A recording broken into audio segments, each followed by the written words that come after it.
रमेश अपनी पत्नी सीमा और बेटी मुन्नी के साथ रहता था। रोज सुबह रमेश का ठेला बाहर के चौपाल पर लग जाता था, जिस पर लिखा था 10 रुपए के स्पेशल सैंडविच। लो भैया, गरम गरम आलू टिक्की सैंडविच, वो भी सिर्फ 10 रुपए में। ऐसा स्वाद पूरे महाराष्ट्र में कहीं नहीं मिलेगा। वाह रमेश भैया, आप तो सच में बेस्ट हो। हर रोज यही ब्रेकफास्ट चाहिए। दोपहर को मुन्नी कॉलेज से वापस लौटती है और सीधा अपने पापा के पास पहुंचती है। पापा, आज मैथ्स में मेरी पूरी क्लास में सबसे ज्यादा मार्क्स आए हैं। अरे वाह मेरी राजकुमारी, जल्दी ही तू अपने पापा से भी ज्यादा होशियार बन जाएगी। बस करो जी, स्कूल में टॉप करने से घर की गरीबी थोड़े जाएगी। कुछ तो सोचो इसके भविष्य के लिए। मैं रोज मेहनत करता हूँ ना सीमा, देखना सब कुछ ठीक हो जाएगा। हाँ माँ, मेरे पापा तो बेस्ट सैंडविच बनाते हैं। सीमा पैर पटकते हुए चली जाती है। बेटा, तू जानती है हर सैंडविच के 2 हिस्से होते हैं, एक बाहर का स्वाद और दूसरा अंदर की सच्चाई। मतलब हर चमकती चीज सोना नहीं होती। जो अच्छा दिखे जरूरी नहीं अच्छा हो। जैसे हर सिक्के के 2 पहलू होते हैं, वैसे ही इंसान के भी 2 चेहरे होते हैं, एक जो दिखता है, दूसरा जो छुपा रहता है। पर मुझे आपकी बात समझ नहीं आ रही। समय के साथ आ जाएगी समझ। समय से बड़ा शिक्षक कोई नहीं, बस मेरी बात याद रखना।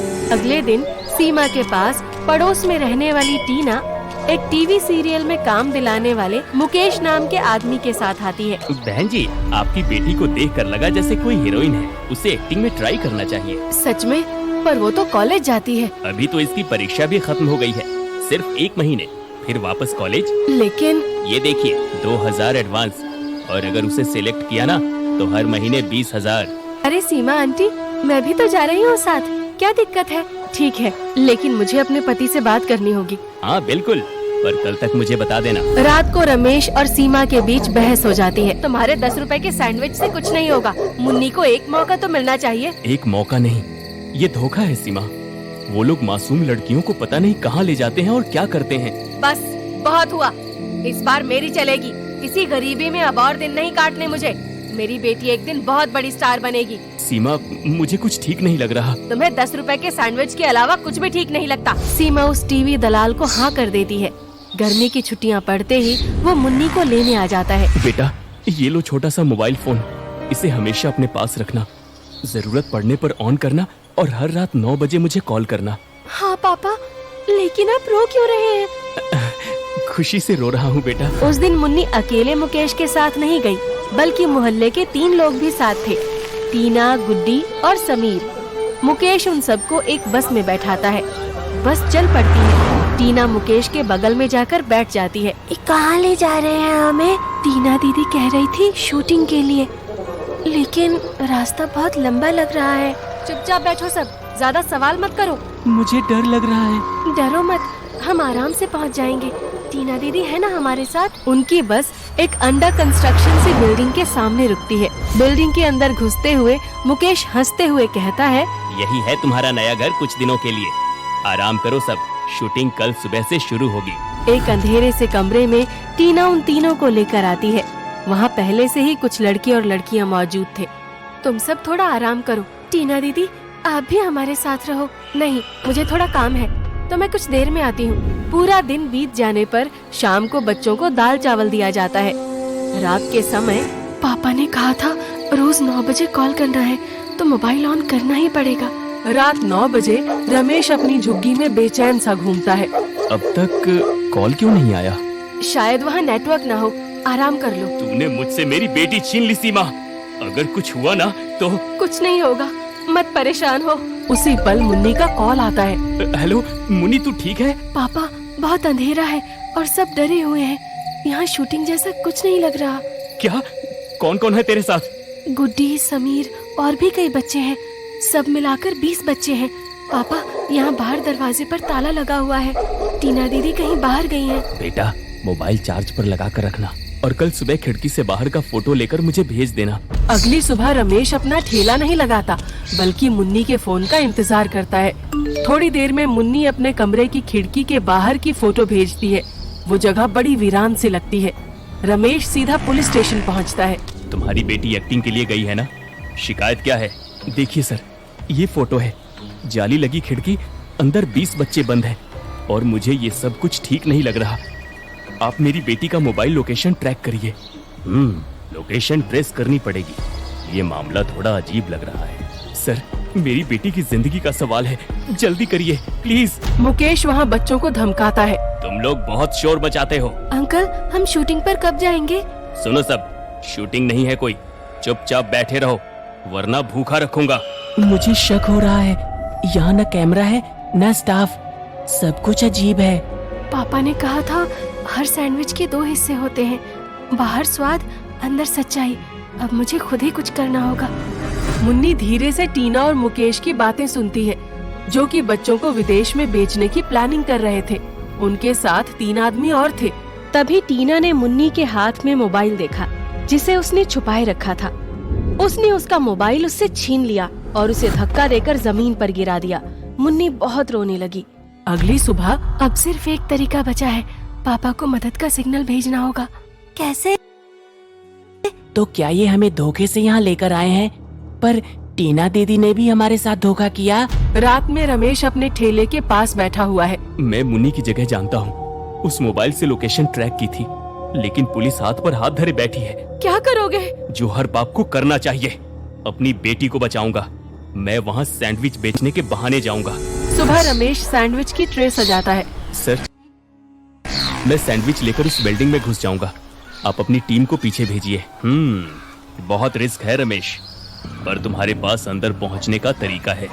चलो, हम तैयार हैं। उस ठिकाने के बाहर रमेश आता है ठेला लेकर। वो दरवाजा खटखटाता है। कौन? भाई, सैंडविच चाहिए क्या?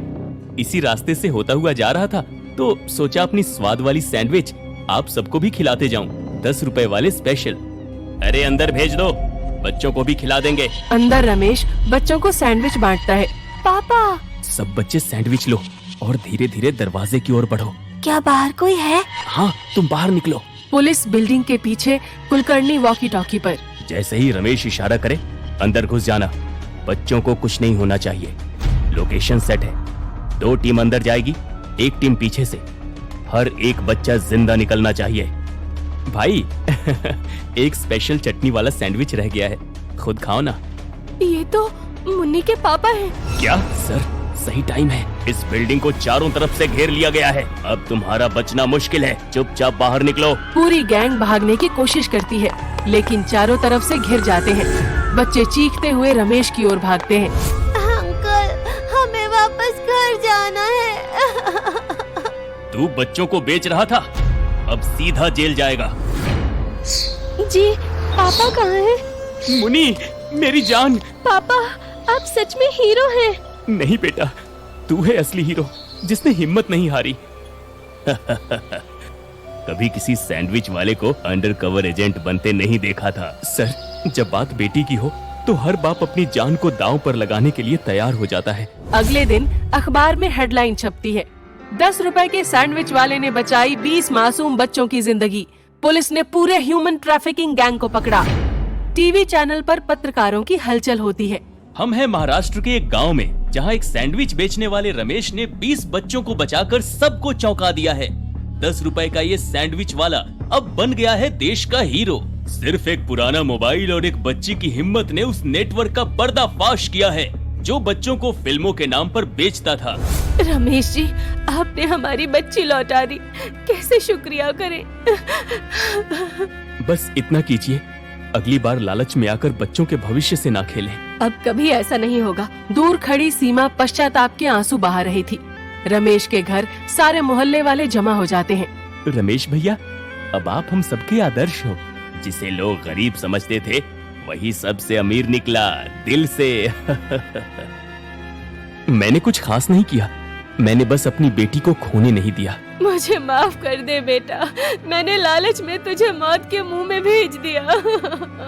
मम्मी, आपने गलती की, लेकिन अब आपने सबक भी सीखा और पापा ने हमें फिर से एक कर दिया। मैं चाहता हूँ अब ये घर सिर्फ प्यार से भरे, पछतावे से नहीं। पूरे मोहल्ले में मुन्नी की हिम्मत की तारीफ हो रही थी। तुझे डर नहीं लगा क्या? डर तो लगा, लेकिन मेरे पापा ने सिखाया था, जो सही है उसे करने से मत डरो। अब तो तेरा नाम न्यूज में भी फेमस हो गया है। नाम से नहीं, काम से पहचान बनती है। गांव के इस किस्से की खबर जब वहाँ की सरकार को मिली तो वहाँ की सरकार ने रमेश को 1 लाख रुपए नकद और एक दुकान इनाम में दी। रमेश उस छोटी सी दुकान में बड़ी शान से सैंडविच बनाता है, पर अब भी उसकी दुकान के बोर्ड पर लिखा था 10 रुपए के स्पेशल सैंडविच। तुम अपने अनुभव से लोगों को क्या संदेश देना चाहते हो? हर बड़ा बदलाव किसी बड़े नेता से नहीं, हम और आप जैसे लोग के एक कदम बढ़ाने से ही आता है।